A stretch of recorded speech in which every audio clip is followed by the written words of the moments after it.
Hello friends, আজকে আমি তোমাদের সঙ্গে আমার মায়ের হাতে তৈরি দারুণ টেস্টি চিংড়ি মাছের মালাইকারি রেসিপিটি শেয়ার করব, যেটা হবে কিনা পেঁয়াজ আদা রসুন ছাড়া। চিংড়ি মাছের মালাইকারি করতে প্রথমেই লাগছে আমার চিংড়ি মাছ। চিংড়ি মাছটাকে আমি মাথা লেজা ফেলে দিয়ে ভালো করে পরিষ্কার করে এর মধ্যে নুন হলুদ মাখিয়ে রেখে দিলাম 10 মিনিটের জন্য।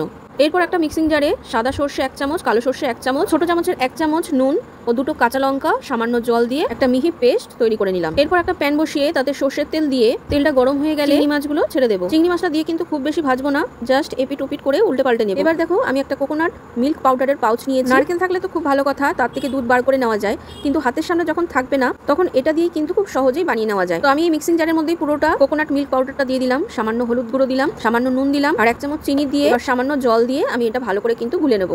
এবার চিংড়ি মাছটা একটু ভালো করে নাড়িয়ে নিয়ে মিক্সিং জারে যেটা আমি গুলে রেখেছিলাম মশলাটা, সেটা আমি দিয়ে দেবো। মিক্সিং জারে সামান্য জল দিয়ে লেগে থাকা মশলাটাও দিয়ে দিলাম। এবার চিংড়ি মাছের সঙ্গে মশলাটা ভালো করে নাড়িয়ে নিয়ে ওপর থেকে 2টো কাঁচা লঙ্কা দিয়ে গ্যাসের ফ্লেমটা মিডিয়ামে দিয়ে কিছুক্ষণ ঢাকা দিয়ে রাখলাম। 3 থেকে 4 মিনিট রান্না করে নেওয়ার পর ঢাকনা খুলে ওপর থেকে আবারও কিছুটা কাঁচা সর্ষের তেল দিয়ে নাড়াচাড়া করে আমি কিন্তু এটা আরো 2 মিনিট মতন রান্না করে নেব। তো দেখো এটা কিন্তু আমার একদম রেডি হয়ে গেছে। এবার গ্যাসের ফ্লেমটা বন্ধ করে আমি আবারও একটু ঢেকে রাখবো। পেঁয়াজ আদা রসুন ছাড়া এরকম খুব সহজ পদ্ধতিতে চিংড়ি মাছের মালাইকারি গরম ভাতের সঙ্গে জাস্ট জমে যাবে।